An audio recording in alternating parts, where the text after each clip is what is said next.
أعوذ بالله من الشيطان الرجيم بسم الله الرحمن الرحيم الحمد لله والصلاة والسلام على رسول الله وعلى آله وصحبه ومن والاه بعد اللهم علمنا ما ينفعنا وانفعنا بما علمتنا وزدنا علما يا رب العالمين. Bugün kelgan dersimiz bo'lsa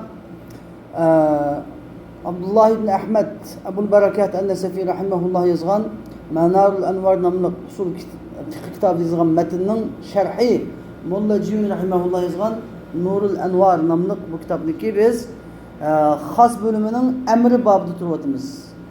Xos bölümünün emri babida. Endi emriniki babidan biz oldingi darslarda emriniki vojiblikni ifodalaydiganligini, amr mutlaqning faqatla vojiblikni ifodalaydiganligini, amr mutlaqning vojib hukm chiqadiganligini bilgan edik. Endi bugungi darsimiz bo'lsa amr mutlaq ma'mur bih bo'lgan bo'lgan ishni tekrar qilishni taqozo qilmaydiganligini va takrorlanishning ehtimoli ham yo'q ekanligini, amr mutlaqdan bu ma'mur bihniki takrorlanishining ehtimoli ham yo'q ekanligini so'zlaydi. Bizda amr degan bir so'z bor, amr istiloh. Amr degan buyruq. Va bu amrning yana ma'mur bih degan ma'nosi bor. Bizda al-ma'mur, al-amir. Al-amr, al-ma'mur. Al-ma'mur bihi. Qanchasi bor? 4 narsa bor. Amr, amir, al-ma'mur, al-ma'mur bihi. Amr degan buyurish. Demak, amrning mutlaq nima? Bir ishga buyurish. Yoki buyruq fe'lini ko'rsatadi, ya buyruq fe'lini ya buyurishni ko'rsatadi, buyurish. Amir degan buyuruvchi. Alloh taolo, Allohning rasuli. Ma'mur degan tu buyuruvchi, siz va men, mukallaf. Ma'mur bih degan chu buyurilgan ish, fe'l. Fe'lul ma'mur bih, ya'ni masalan as-salat, namoz masalan, namoz desak, namoz ma'mur. Ma'mur bihi. Men ma'mur.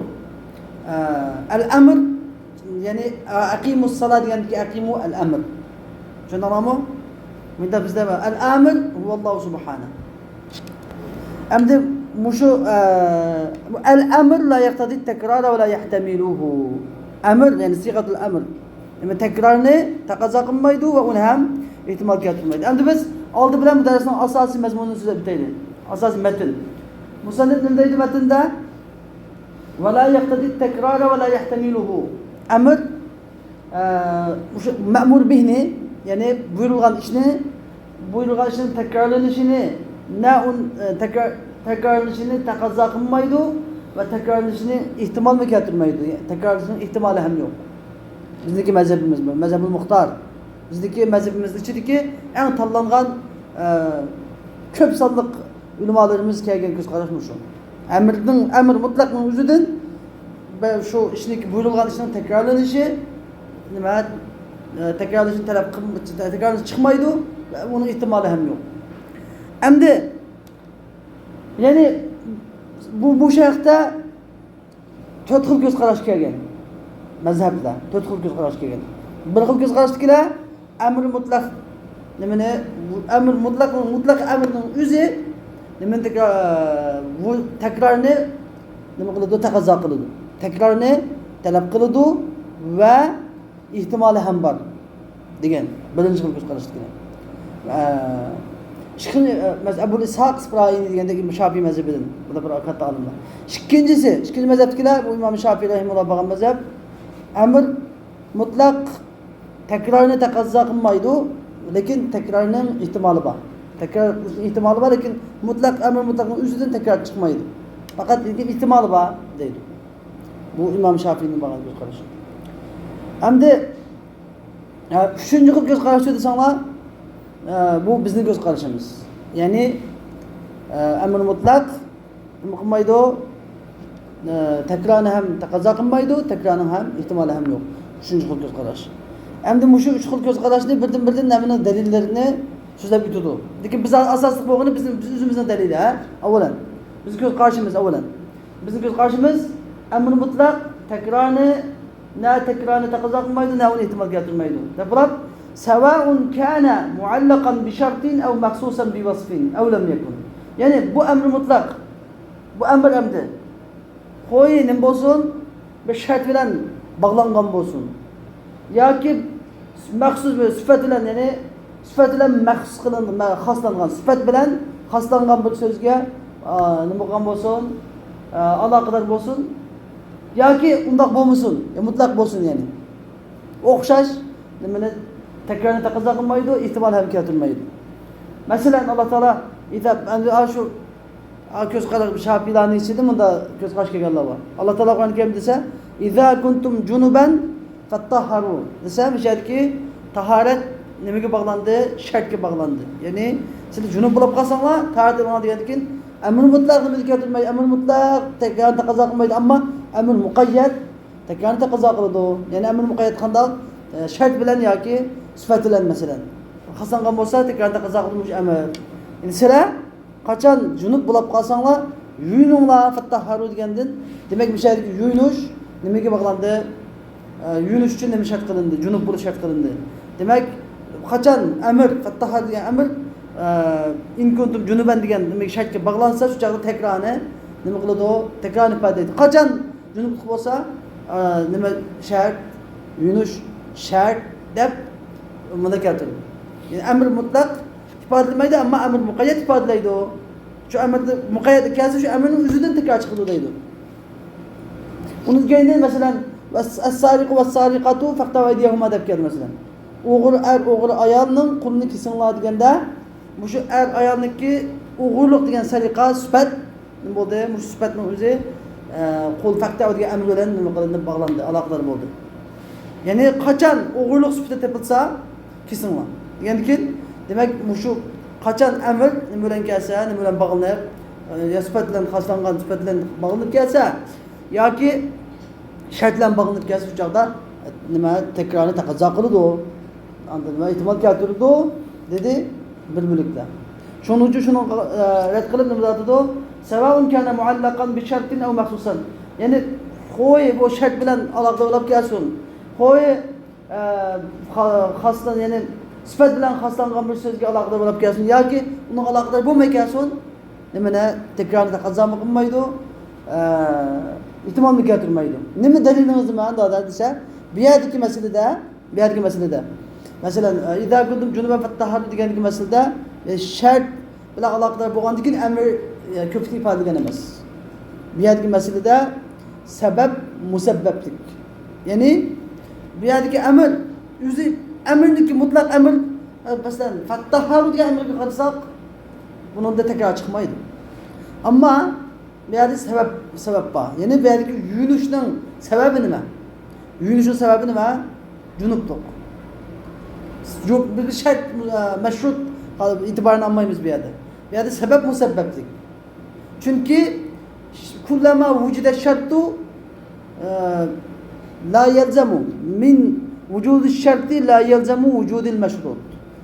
Şartның mevcut buluşudan meşrutның mevcut buluşu lazım gelmeyi. Mesela namazlığı taharet ediş nima namazның şartı. Taharet namazın şartı. Amma bu yerden taharet algandan keyin geldiğinde namaz kılış vacip bulamdı o? Yok. Şundanmı? Demek bir yerdeki mesele, bu mesele şart nima meselesi emas. Şart ve meşrut meselesi emas. Sebep bu sebep meselesi. Yani qachon mesela namazning vaqti mesela. Aqimis salati liduluk shamsi dedi Alloh taolo. Namozni kuni yigilganda o'qiladi dedi. Mishada namoz o'qish nima? Namoz o'qish musabbab. Sabab nima? Duluk shams sabab. Yani kunning igilishi sabab. Namozning gadangi zimmiga vojib bo'lishi uchun nima? Musabbab. Demak, qachon kun igildi, namoz gadangi nima qiladi? Vojib bo'ladi. Kun igilmasa vojib bo'lmaydi. Demak, ma'u sabab musabbablik. Sabab musabbab degan إذا وجد السبب وجد المسبب. إذا لم يوجد السبب لم يوجد المسبب. أمدم يادki meselede mi öyle bakana bu cevap verdiğin. İza kuntum junuban fattahharu'daki mesele yani junupluk kaçan tepilsa şu çağda gerdengini vacip buludu. Gusül kılış vacip buludu. Kaçan junupluk tepilmese gerdengi gusül kılış vacip olmaydı. Demek bu şart emez bir yerdeki şart meşrutluk ve muamele emez bir yerdeki nima sebep musebbeplik. Çünkü eğer taharet ediş namazın şartı.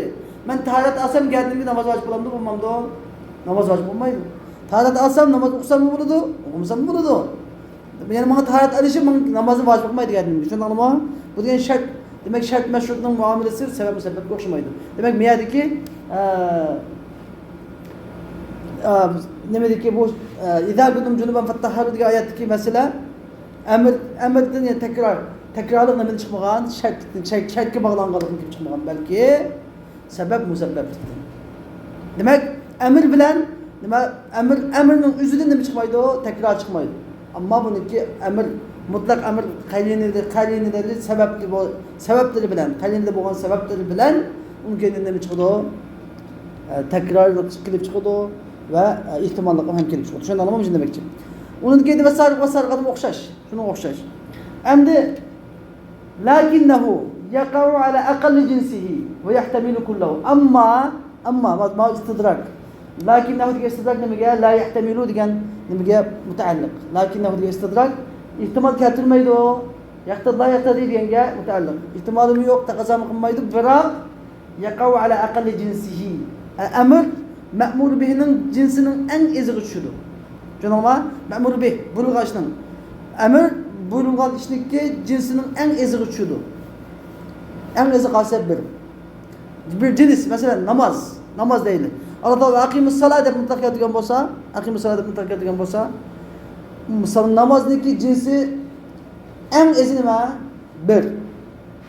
Ko'pincha uni qachon bilamiz, qancha vaqt namoz kelganini qachon bilamiz?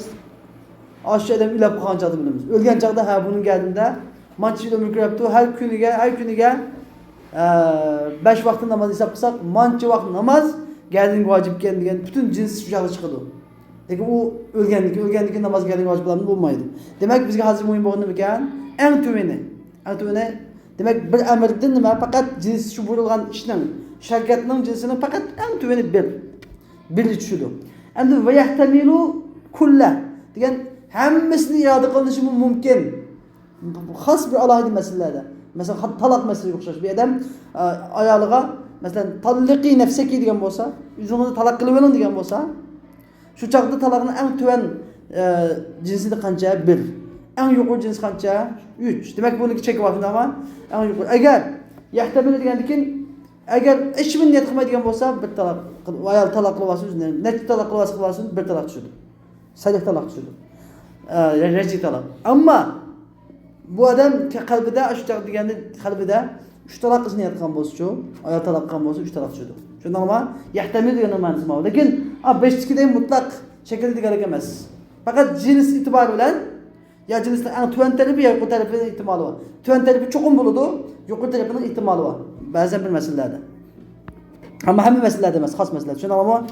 Endi li'anna sigatal amr chunki dalil ma'dalla nima uchun amr takrorni taqozo qilmaydi, ehtimol keltirmaydi desa, chunki sigatal amr ya'ni if'il degan sigatal amr muxtasaratun min talabil fi'li. Bir ishni qilishni talab qilishdan bo'lgan bir qisqartirma so'z. Bil masdar degan masdar bilan nima talab qilingan? Masdar bilan talab qilingan sözün bir qisqartılmasıdır.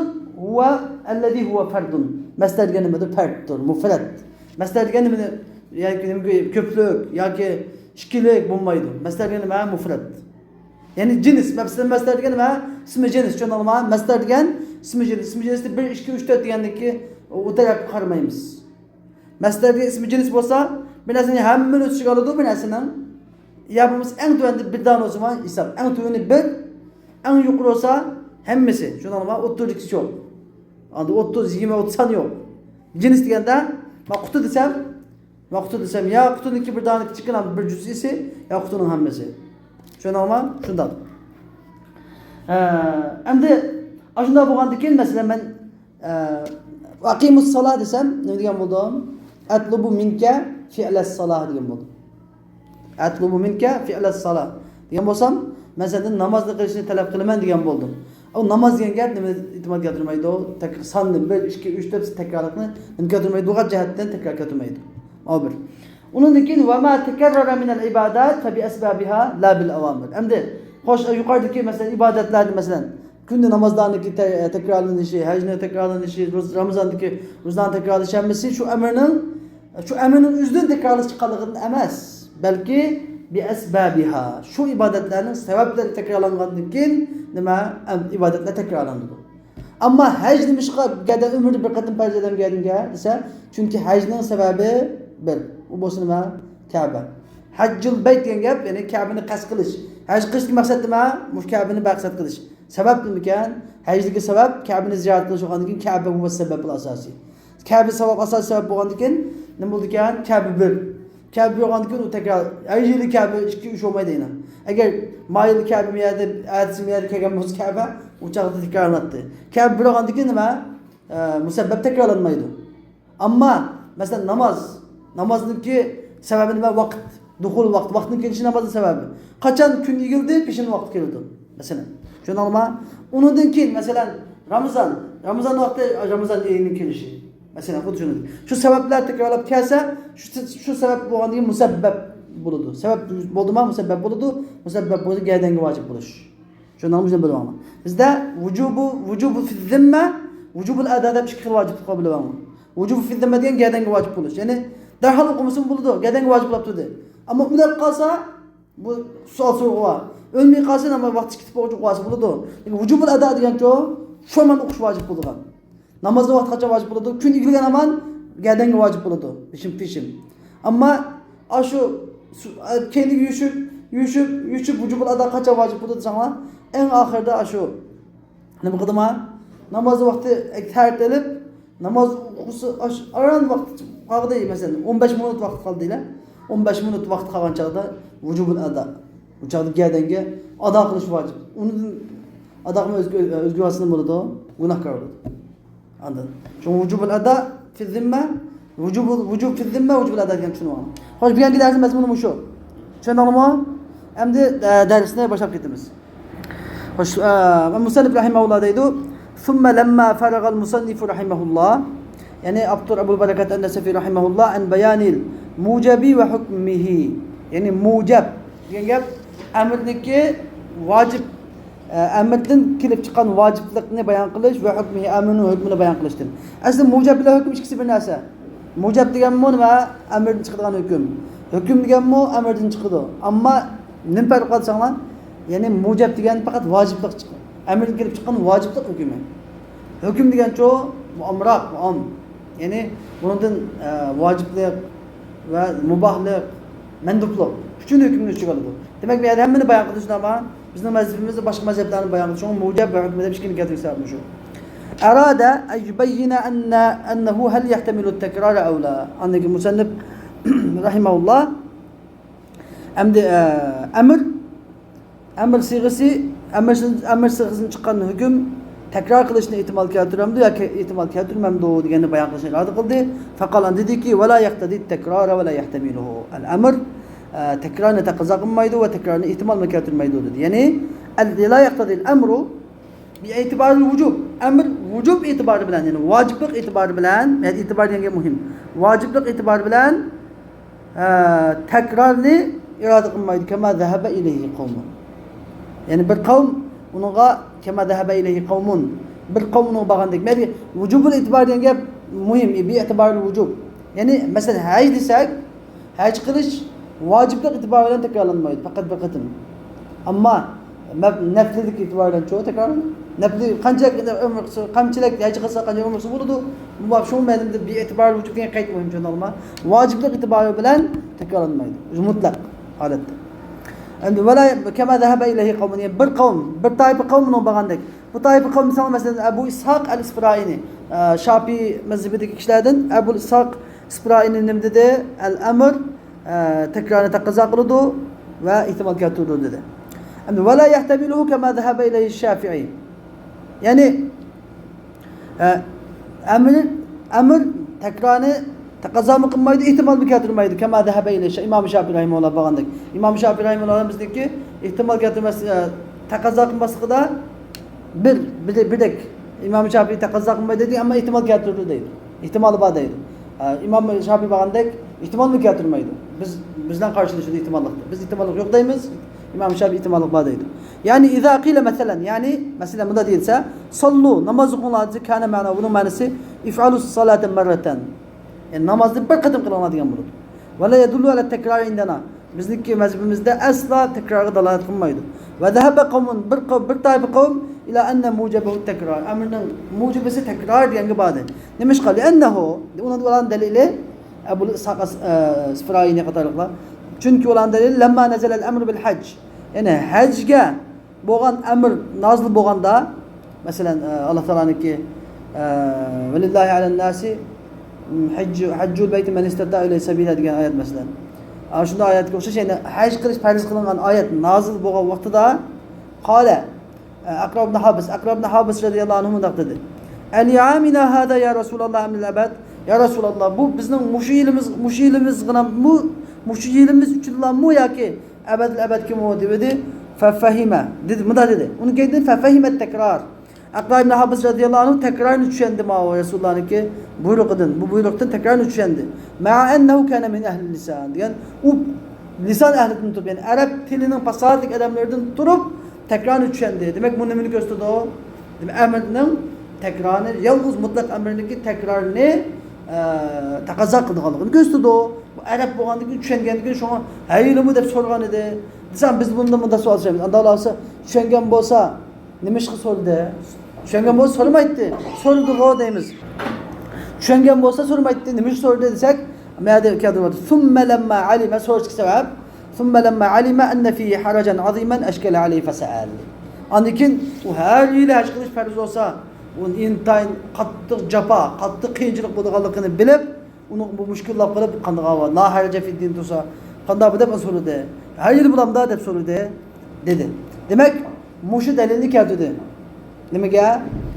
Amr mutlaq amr takrorni taqozo qiladi degichilar. Ammo buni beradigan javobimiz hozir bilamsizlar. Biz uni deymizki, bu yerdagi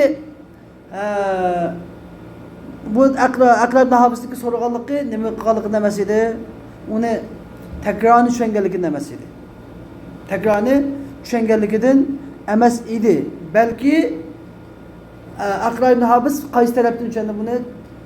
Amellarniki tekrarlanışı, yani ibadetlerinin tekrarlanışı sebepleri bilen tekrarlanıldığını belirtti. Emirler emas sebepleri bilen. Namazın tekrarlanışı vakti kelgende, Ramazan kelgende mesela, aynı vakti kelgende, şununki sebepleri tekrarlanıldığını belirtti.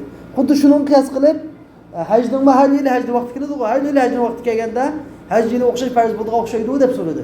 Mojihatni o'ylab, ya'ni xuddi Ramazondek, har yili Ramazon kelsa o'tish farz bo'lgandek, har yili haj kelsa nima qilish, haj qilish farz bo'ldiga o'xshaydi deb so'radi. So'raganda Payg'ambar alayhisalom, "Ya, buning sababi nima emas? Vaqt emas. Hajning sababi vaqt emas. Yolg'iz sababi emas endi. Nima? Uning sababi Ka'ba." Ka'ba, uning Ka'ba bir olgandan keyin nima Ka'ba takrorlanmaydi. Qoidadan takrorlanmaydi. Bu yerga sanalmaydi Ka'ba bir yerda. Bir qitim Ka'bani ziyorat ko'p bo'lsa, shu hajni faoliyatini joyida ado bo'lsa, xolos bo'ldi. Qolgan hammasi nafslar. Anladın? Deb tushundim. Mojiyatdan qildi javob berdim. Shundan mana javob berishimiz kerak. Uni keyinidan va zahaba Shafi'i, Imom Shafi'i rahimahulloh ila anna muhtamalahu at-takrar. Endi amr takrorni taqozo qilmaydi, ammo takrorni ehtimol keltirdi dedi. Takrorni ehtimol keltirdi dedi. Takror bo'lishining ehtimoli bor dedi. Ya'ni li'anna nimish qildi chunki idrib degan muxtasarun min atlubu minka darban. Senden uruşu talep qilman degan bir jumladan qisqartirilgan bir so'z idrib degan. Ve huve nekiratun. Şu mishadiki masdar nima? Nekira. Darban degan masdar. Nekiradur. Ve nekiratu fil isbati tahussu. Ma'lum qoidani so'zladi. Yani isbat holatda, yani bo'lishlik holatda kelgan nekira xos bo'ladi. Bunda degani ve nekiratu fi siyaqin nafi ta'um. Ve nekiratu fi siyaqil isbati tahus. Qoida shuni olma. Yani nekira agar nafinin siyaqida kelsa bu umumlashidir.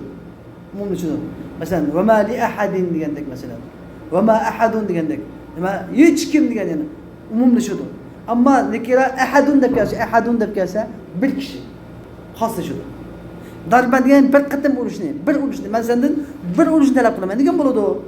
Demak, lakinna tahtamilu biroq bu bir qitim urish talab qilaman degan gapning o'zi neki omlashish ehtimoli ham bor. Bo'lish ehtimoli ham bor. Asl qo'yilganda bellik uchun qo'yilgan, lekin omlish ehtimoli bor. Fayuhmalu alayhi amliqqa va takrorliqqa qachon hamla qilinadi? Bi qalinatin taqtalinu biha. Shuni bo'ladi. Bir qalina kelib qolsa, shuni dalolat qiladigan, shu chaqda amga takrorga hamla qilinadi deydi. Endi vel farqu baynal mujabi vel muhtamal. Endi amrniki takrorni vojib qilish bilan amrning tekrarını ihtimal keltirishning orasındagi farq annal mujaba yasbutu bila niyya. Vacib qilingan narsa niyatsiz, hech bir niyatsiz sabit bo'ladi. Niyat qilmasa sabit bo'ladi. Ammo vel muhtamal yasbutu bin niyya. İhtimal keltiradigan bo'lsa, niyat bilan sabit bo'ladi. Masalan, bir odam ayoliga sen o'zingni 3 talaq qilib olgan, o'zing talaq qilib olgan degan bo'lsa, agar bu hech bir niyat qilmaydigan bo'lsa, nima? Ayol o'zini 3 talaq qilib olsa, bir talaq tushadi. Ma'no demoqchi bo'lgan. Ammo ki qalbida niyat qilgan bo'lsa, qalbi niyat qilgan bo'lsa, 3 talaq qilgan bo'lsa, 3 talaq tushadi. Demak, ma'nosida jihatda Imom Shofiylar biz ittifoq, lekin o'xshamaydigan yerimiz bor. İmam Şafii deydiki, agar odam qalbida 2 talaqni niyat qilgan bo'lsa shu. Desa, 2 talaq tushirdi deydi. Bizning mazhabda shu, la. Birini niyat qilgan bo'lsa, 1 talaq tushadi. Niyat qilmasa bu tushadi birsi. Ammo 3 niyat qilgan bo'lsa 3 talaq tushadi. Ammo 2 niyat qilgan bo'lsa shu tushmaydi. Faqat didak bo'lsa, didakka tushadi amaga. Ammo hur azat ayolga tushmaydi. Nimishqa desa, chunki biz buni nima jihatdan qarab o'tsak, Imom Shafii qaraganda qaramay, biz buningga nima lakinnahu yaqau ala aqalli jinsihi ve yahtamilu kullahu deb jinsning eng tuvan tarafi va eng yuqori tarafi jihatdan qaradi. O'ttirdikini hisob olmaymiz deydi. Tushundingmi? Va dalilu nasiyat bizning dalilimiz qat'arda keladi.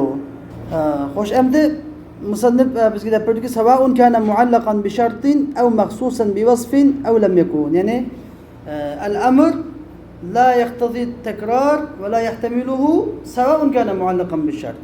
Yani amr na tekrarını taqozo qilmaydi, na tekrarını ihtimal keltirmaydi. Yani u amr shart bilan aloqador bo'lsin. Barobardirki, baribir. Shart bilan aloqador bo'lsin, barobardir. Degan gap barobardirki, shart bilan aloqador bo'lsin yoki sifat bilan xoslansin, barobar, o'xshash, baribir ihtimal tekrarını ihtimal keltirmaydi. Avlam yakun yoki şart bilan aloqador bo'lmasin, yoki sifat bilan xoslanmasin, o'xshash baribir. Yani bu amdir raddun ala ba'di ashabi Şafii. Yani İmam Şafii rahimehullohning ashablarining ba'ziga raddur bu, raddiya. Nimishqa fa innahum chunki ular zahabu ila annahu idza kana al-amr muallaqan bi shart. Yani ular shu mazhabga bordiki, agar amr shart bilan aloqador bo'lib qolsa, Alloh taolaniki va in kuntum junuban fattahharu degan qavldagidek, aw maxsusan bi yoki sifat bilan xoslangan bo'lib qolsa, Alloh taolaning vas-sariqu vas-sariqatu faqtaw aydiyahuma degan qavldagidek, shunda bo'lib qolgan chaqda yatakarraru bi takarruri sharti val vasf. Amr yani amr o'zida shartning takrorlanishi bilan va sifatning takrorlanishi bilan takrorlanadi. Yani qachon? Yani fa inna degi tushuntiradi. Yani g'usl, yani g'usl janobatning takrorlanishidan takrorlanadi. Val qat' yani kesish, qo'lni kesish o'g'irlikdan takrorlanishidan takrorlanadi. Takrorlanadi. Endi demakchi o'g'ini, yani amr mushunda kelgan vaqtida, yani shart bilan aloqada bo'lib kelgan vaqtida takrorni ifodalaydi yoki sifat bilan xoslanib kelgan vaqtida sifat bilan xoslanib kelgan vaqtida takrorni ifodalaydi, ammo undan boshqa mutlaq vaqtlarda takrorni ifodalamaydi deydi. Va indana bizning mazhabimizda al-muallaq bi-sharti va g'ayruhu. Shart bilan aloqador bo'lgan amr, shart bilan bog'langan, bog'lanishli amr va g'ayruhu degan gap va g'ayrul muallaq bi-shart. Ya'ni shart bilan bog'lanmagan amr va kaza va shuningdek al-maxsus bil vasf sifat bilan xoslangan amr va g'ayruhu va sifat bilan xoslanmagan amr savoun barobardir. Fa in fi annahu nimada barobardir desa, fi annahu la yadullu ala at-takrar va la yahtamilu degan takrar dalolat qilmasligida va takrorni ehtimol keltirmasligida barobardir. Buning dalili ikkinchi qadamda. Dalilni eng oxir so'zlab turdi, lekin maslaga so'zlab beray. Ya'ni nima ish qilsa bizniki bu oyatlardagi va in kuntum junuban fattaharu degan bunda shaklda faqat shaklda ham kelgan chaqda amr ko'pchilik ifodalanadi. Amr bu chaqda takror ifodaligini yo'q. Amr mushadimani ifodalaydi, yolg'iz birlikni ifodalaydi. Ammo bu yerdagi sabab musabbablik yo'ldan. Bu yerdagi bu sabab musabbablik yo'ldan. Ya'ni bu yerdagi jinobat sabab, g'usl qilish fattahara, ya'ni g'usl qilish nima? Musabbab. Mayul bilan amrniki, demak biz nereden aldık bu yerdagi takrorni desa, sabab musabbablikdan aldık. Nimadan emas? Amrniki takrorni ifodalaydiganligidan olmadik. Bizning javobimiz shu. Va sariq va sariqatu deganmi? Bu yerdagi amr sifatdan xoslanganlikdan olmadik buni, balki sabab musabbabdan oldik. Ya'ni nima? O'g'irlik nima? As-sariqatu sabab. O'g'irlik sabab, Qo'lni kesish uchun musabbab. O'g'irlik topildimi, qo'l kesiladi. Demak, buniki takrorni ifodalaydi. Chunki qo'l kesish nima? Qo'l kesish takrorni ifodalaydi. Qo'ldan bir qatim o'g'irlik qildimi, qo'l kesildi. Deb tugadi. Yana bir qatim o'g'irlik qilsa, o'chaqda yana bir qo'l kesiladi. Yana bir qatim o'g'irlik qilsa, yana bir qo'li kesiladi. Nima sabab topildi? Lekin sabab topilmagan chaqda jo'q. Sabab topilmagan chaqda qo'l kesilmaydi chaqda. Ikki qo'l kesib bo'ldimi? O'chaqda kajin o'g'irlik qilsa, ikki sabab tugadi, qo'l kesilmaydi. Shafiy mazhabida jo'q, putumi kesiladi. Puti kesiladi. Bizda kesilmaydi. Ha, kesilmaydi. Endi lakinnahu yaqa'u ala aqalli jinsihi va yuhtamalu kulluhu. Bizda kesilmagan bilan turmuga tashlanadi mumkin. Lakinnahu yaqa'u ala aqalli jinsihi va yuhtamalu kulluhu. Biroq u o'ziniki eng hamda yerdagi istidrak hamda bu.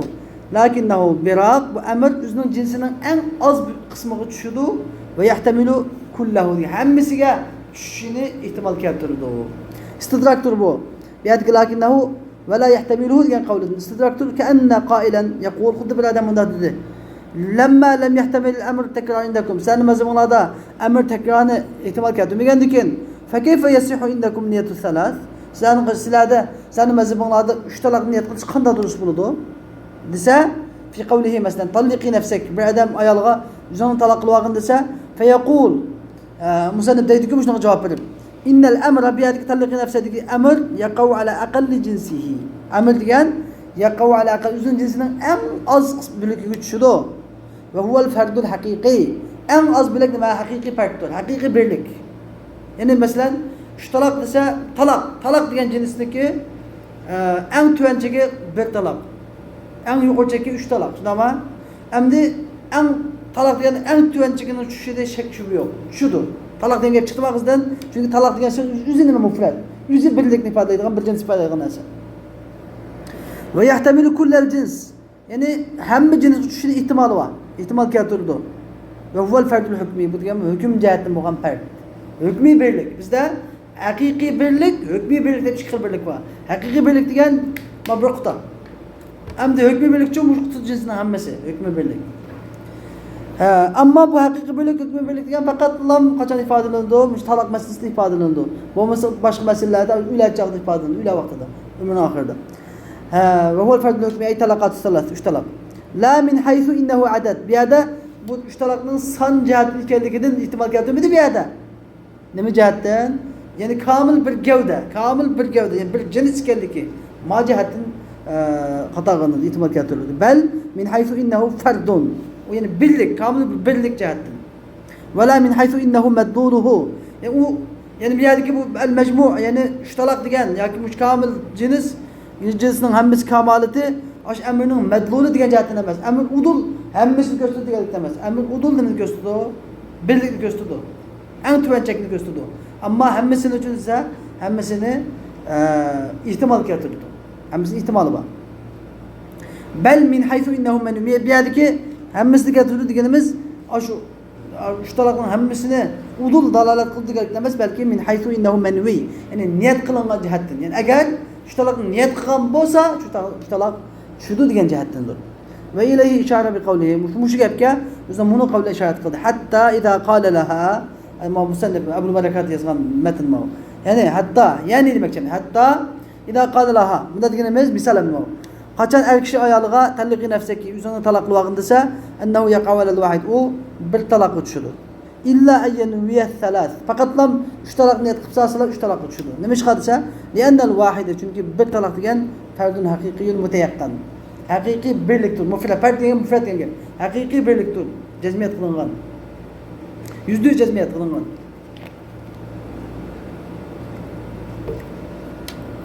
Va thalathu fardun hukmiyyun muhtamal. 3 taloqchi desa hukmiy birlik, hukm jihatga birlik muhtamal, ehtimol keltiriladigan. Niyat qilsa tushadigan, niyat tushmaydigan. Xo'sh, va la ta'malu niyatu thintayni illa an takuna al-mar'atu amda. Ikki niyat qilish ishlamaydi. Va la ikki niyat qilish nima? Ishlamaydi, amal qilmaydi. Nima ish qilsa? Chunki ikki degan gap jinsni yod qilinmaydi. Jinsdan yo bir haqiqiy birlik yoki hukmiy birlik bo'lgan bir gavda yod qilinadi. 3 taloq. Ammo ikki irada qilinmaydi. Illa an takunal mar'atu ama. Faqat ayol kishi didak bo'lib qolgan vaqtida ikki irada qilinadi. Nima? Chunki didakning taliqi ikki. Ya'ni ikkini niyat qilish durust bo'lmaydi.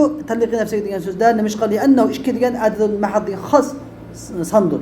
Degan biz ikki degan gap sandur. Laysa bi fardin haqiqiy. Ikki degan haqiqiy fard emas, haqiqiy birlik emas, wala hukmi. Hukmi birlik emas.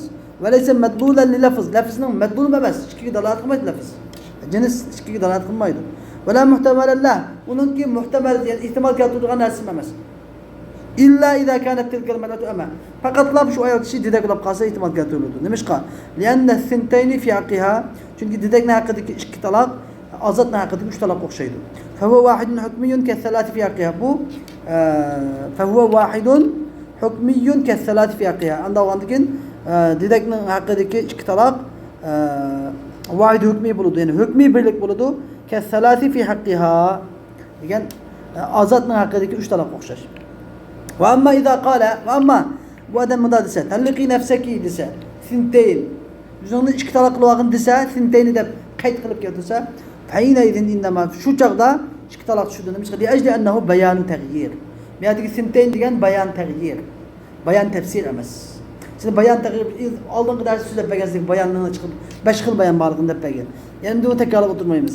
Bayan tafsir degan nima? İlgirkini kuchlantirdi, ilgirkini izohlab berdi. Bayan taghyir degan shu ilgirkini avvaldan qoldirib, ilgirkini o'zgartirdi. Anladın? Miyadiki sen talaq qilgan degan gapdan ya bir taloq, niyat qilgan 3 taloq chiqadi. Ammo sintayn degan gapi, ikki taloq degan gapi at-talliqi degan mutlaq amalniki nimasini hukmini amaldan qoldirib, sintayn degan ikkini degan gapni nima qiladi? Izohlab o'tirib chiqaradi.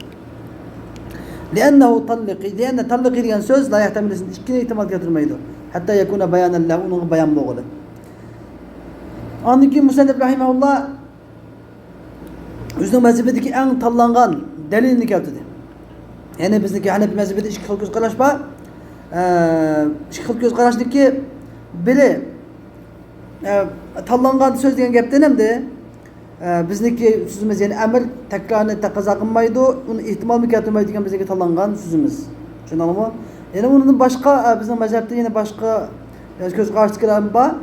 Ammo ko'z qarashniki bizniki muxtar tanlangan so'z amrniki nimani taqozo qilmasligi. Amrniki takrorni taqozo qilmasligi va ehtimolni keltirmasligi. Faqala uni dalil keltirdiki, dalil mavli anna sigatal amri muxtasaratun min talabil mav. Lughaviy dalil lughaviy. Chunki sigatal amr sig'isi min talabil fi'li fi'lni masdar bilan talab qilishdan qisqartirib chiqqan bir so'zdir. Allazi huwa fardun. Ya'ni u masdar shunday bir masdarki u fard, birlik bo'lgan. Masdar degan birlik. Masdar ko'p bo'lmaydi. Masdar davomli kitobut taharati deb keladi. Kitobut taharati deb kelmaydi. Kitobut taharat nima qilib masdar degan yusanna degan ikkili ko'p bo'lmaydi. Taharati.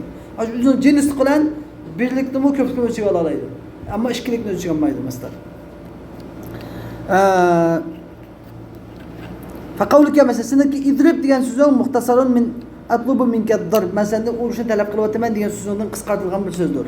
Va qawluhu masalan sallu, Alloh taolaning sallu degan so'zi muxtasarun min atlubu minkumus salat. Sizlardan namozni talab qilaman, namoz o'qish talab qilaman degan so'zning qisqartirilmasi bo'ladi. Va qawluhu masalan arnaki talliqi nafsaki degan so'zi muxtasarun min if'ali fi'lat talaq. Sen talaq degan ishni qilgin degan so'zning qisqartirilmasi bo'ladi. Demek vel masdarul muhtasaru minhu fardun. Endi ashu vel masdarul muhtasaru minhu fardun. Ashu nimadan nariqi? Mushu jumladan yoki mushu amirdan qisqartilgan masdar, mushu amirdan qisqartilgan masdar farddir, birlikdir. La yahtamil adad degan adadni ehtimol keltirmaydi. Va kayfa yahtamil? Qandoq ehtimol keltirsin uni? Va ma'na tavahhudi mura'an fi alfazil vahdan ve birlik tavahhud degan birlikning ma'nosi fi alfazil vahdan degan jamul vahid vahdan degan vahidning jamisi ko'pchilikli. Ya'ni birlik lafzlarda mufrad bo'lgan lafzlarda rioya qilinuvchi bo'lsa, qanday ehtimol keltirsin? Ya'ni birlikning ma'nosi birlik bo'lgan lafzlarda birlikning ma'nosini rioya qilinadi. Biz köpük ma'niga rioya qilmaymiz. Birlik bo'lgan lafzlarda mufrat masalan, masdar bo'lsin, birlik lafzlarda nimaga ma'ni jihati nimani? Birlik ma'niga rioya qilamiz. Fal fi'lul mukhtasar minhu awla. Andagandan keyin masdardan qisqartirilgan fi'l nimada avlaraqdir nimaga? Birlikka. Alla yahtamil al-adad. Adad ihtimal keltirmaslikka va bi hadal qadar mushu qadar bilan tammat dalilu ala al-asl kulli. Bizniki kulli bo'lgan qoidamiz, asli qoida kulliga dalil tamomlandi. Bütün dalil keltirib bo'lgan bo'ldik. Ya'ni o qoida kulli o'z qolsa, ya'ni al-amru la yaqtadi at-takrar va la yahtamilu degan qoida kulliga dalil tamomlangan bo'ldi. Demak, amr ya'ni if'ilil fi'la. Idribit idza if'il fi'la darbi degan bo'lgandan keyin urush degan qilibni qilgan degan gapdan, ya'ni urush degan gapning o'zi bir eng tuvanchiki bir qatim urush yuqurchigini ucho uni yuqurchigini soni yo'q. Yuqurchigini soni qachon bo'ladi? Ulab qolachig'ida, adam o'lgandan keyin sanab bo'lamiz. Ha, bundan ekan deb. Biz uni o'lgan chog'dan keyin saqlab o'tib olmaymiz. Eng tuvan bo'lgan chek bir bo'ldimi? Birni hisob qilamiz bo'ldi. Tushundingmi gapni? Summa qawluhu andakin musannifniki va zalika bil fardiyati vel jinsiyati vel musanna bi ma'zilin anhuma. Va zalika mushu birlik hamdi. Bizning davatgan masdar degan birlikni ifodalaydigan birlik bil fardiyati degan gap masdar bir fardi haqiqiy bilan, ya'ni haqiqiy birlik bilan vel jinsiya degan gap jinsiy birlik bilan. Jinsiy birlik deganda qanday birlik? Ya'ni hukmiy birlik. Ya mush bir narsa yoki mushu komil narsa. Ya 3 taloqni bir taloq desak, nima haqiqiy birlik. 3 taloq desakcho hukmiy birlik bilan nima vujudga chiqadi. Vel musanna ikkilikchi desa bi ma'zilin anhuma. Bu ikki haqiqiy birlik bilan hukmiy birlikdan nima tashqaridir. Ularning bir xorijinga bo'ladi. Ularning ayrilib qoladi. Endi bu musannif nima qavli bayonul lil misalil muxtas. Xos misolga bayon, ya'ni talliqi nafsiki degan xos misolga. Chunki shu mav dabit bo'ldi, emas qoida kulli emas. Ya'ni hammaga chiqmaydi. Faqatlam talliqi nafsikiga xos mav. Ma deganimiz. Ammo qolganlarcha faqat birlik, haqiqiy birlik irada qilinadi. Hukmiy birlikcha irada qilinmaydi. Chunki o'lgandan keyin uni hukm qilganning foydasi yo'q. Qo'lni kessak o'lgandan keyin qilni kesilsak, o'lgandan keyin uni qo'lni kesganning foydasi hayat çok o'g'irlik qilib bir qatam o'g'irlik kesimiz. Bayanul misal muxtas. Yani qawluhu talliqi nafsak. Sen o'zing taloq qil degan qavl demakchi. Nimish qali anna talaqa huvallazi taloq bo'lsa huvallazi yatasif bil jinsiyya. Ya'ni jinsiya bilan vel fardul hukmi, fardi hukmi bilan sifatlanadigan nimadir taloqdir. Ve ma'zaliyatul musanna. Musannaning undan ayrılib turadiganligi bilan sifatlangan narsa nimadir taloqdir.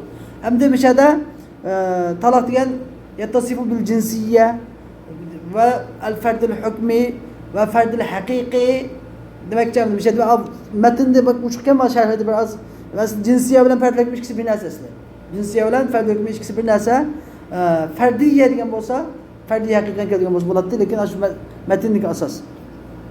Ve amma ma sivahu, amma bu talaq meselesinden başka mesele, fela yu'lamu fihi ferdul hukmi. Onun da ferdul hukmini bilgili bulmaydı. İlla fi ahiril ömür. Fakat ömrünün ahirde bilgili buludu. Şuna bunu mal meseleni başkalarına sundurmayız. Bunu şunu bizim deyimiz. Fakatlam emir, fakatlam nime birini ifadeleydi. Çıkkini ifadelemeydi. Şunu ifadelemeydi. Birini ifadeleydi. Ama ifadeleyip kalsaydı kendi emisi namazda Allah Teala vakim salat dedi. Bunu mişkimiz namazı tekrar okuyumuz desem buna cevap ettiler. Dedi ki ve ma tekrara minel ibadat febi esbabiha la bil avamir. Yani ibadetlerden tekrar tapkını olsa febi esbabiha ibadetlerinin sebepleri bilendir. La bil avamir. Emirler bilen emestur. Yani bu cevabı sualin yeridu aleyna. Bizge karşı kelgen sualının cevabıdır bu. Ve huve bu olsa ennel emre idha lem yaktadi. Emir tekrarını takaza kılmasa ve onu ihtimal mı keldimse fefi eyyi vecihinde tekrar ibadet. İbadetler kaç yoldan tekrar tapıdı o? Namaz, ruzu, okşaf, onun gayrı sual gelse feyekulu mesela dedi ki innema tekrarlar minel ibadet. İbadetlerinin tekrar tepişi leyse bil avamir. Emir fermallah bilen emestur. Belki bu sebeple bilendir. Yani çünkü sebebinin tekrar buluşu musebbebinin tekrar buluşu dalalet kılıdır. Feeyyana yani kaçan vücudel vaktu namazın vakti tepilsa vecebes salat namaz namaz vacip oldu. Yani fi zimme yerden vacip oldu. Ve meta yati Ramazan kaçan Ramazan gelse yecibu siyam. Roz tutuş gedenge vacip oldu. Ve mehma kadara ala mülkil mal. Yani milkil mal yani benim nisabqa. Kaçan nisabqa malının nisabı gelse vecibet zekat geldiğinde zekat bir vacip oldu. Ve lihada lem yecibil haccu fil ömrü illa mereten. Şu sebepten hac ömürde bir kıtımla vacip oldu. Nemiş kadse li'ennel beyte vahidun. Çünkü Kabe birdir. La tekrar yapıyor. Onun bir tekrar yoktur. La yukal buna değil mi? İnnel vakte sebebun li nefsil ucub. Vakit vacip oluştur ki üzünün sebebidir. Vel emru emir diyen innema huve sebebun li vücubil eda. Vücub aday vücubunun sebebidir. Aday vücubunun sebebidir. Fekeyfe yakunu sebep muğniyen kandak mı? Bu sebep anil emirden bir hacet bolsun. Dese bunu cevap verdik. Diyenna nakul çünkü biz deyimiz ki inne inde vücudi kulli sebebin yetekerrarul emru takdiren min canibillahi teala. Çünkü her bir sebep tepilgan çağda yetekerrarul emir Allah Teala tarafından takdiren tekrarlanır. Mesela Allah Teala bir katın akimu da ezel depogan ezeli kavlulen. Tünügen Peygamberimizin zamanında gün yıkıldı. Akime salatı liduluk şems. Hem de bugün gün yıkıldı mı? Her gün yıkılganda Xuddini muqaddak buludu. Bu emir yenidən bir emir kelgəndək buludu. Yenidən bir emir kelgəndək buludu. Yenidən bir emir kelgəndək buludu. Şunu olan yenidən fərz bulaverdi. Fekâne tekrarul ibadat bi tekrarul avamiril muteceddideti hukmen. Yani anda olgandaki ibadetlerin tekrarlanışı yani hüküm cihetten yenilangan emirlerinin tekrarlanışı bilen bolgan buludu. Hem de bizdeki bir şey ayaklaştırdık. Bizim delillerimiz. Ve inde İmam Şafii rahimehullah olan karşıda لما احتمل التكرار تملك İmam Şafii rahimehullah karşıda لما يحتمل التكرار emir tekrarını ihtimal getirgendikin temliku en tutallika bu ayal kişi tadliki nefseki diyen mesele beşki mesele turvatıdır. Yani bu ayal kişi yüzünü iki talak kılış hem kadı iki buludu. İzâ nevezzevc er kişi niyet kılgan olsa. Ben ama başta depedim mi beni? Er kişi eğer niyet kılgan olsa iki talak kılışını o ayal kişi iki talak kılır. Düzeydi o. İmam Şafii'nin bizim müşahede bizdeki dememiz var. Semeratul hilaf tezharu hina. İhtilatını biz bir şeyler çıkarırdık. Bu mesela muhşaş aleyhi mesela. Yani bayanın bu ihtilaf İmam Şafii rahimehullah'ın ihtilafının bayanıdır. Fi eslin kulliyin esli boğan kaide kullide yani bizdeki esli boğan kaide kullimiz var. El emr la yahtemilu el tekrar ve la yaktedi tekrar ve la yahtemilu. Hada esli kulli. Ala vecihin yetedammenul hilaf fil meseletil mezkur. Mezkur meseledeki ihtilafını ölçü kaldığın yoluyla. Yani enne indehu İmam Şafii rahimehullah'ın karşıda lemma temele kullu emr. Her bir emir tekrarını ihtimal getirgendikin sevaun kana bu şar'ın emri bolsun ya ki şar'ın gayrinin emri bolsun temlikun mara ayal kişi üzerine taliki nefseki diyen aynı kavlida en tutalika nefsi üzerine nefsini iki talak kılıyordu gibi buldu iza nevezzevcu zalik eğer kişi şunu niyet kılgan bolsa ve illem yenvi eğer niyet kılgan bolsa evna eğer yakib bir niyet kılgan bolsa felaha en tutalika nefsiha var üzerindeki nefsini bir talak kılış niyeti hukuku buludu dedi. Demek biz mesleki 5 şöyle bir boğan hem mi gepli? Bir şeyde aşık asar 5 tiki sözde pek asas maksat bizdeki mezhebimiz uçuk badlaydı. Ve ahir davana elhamdülillahi rabbil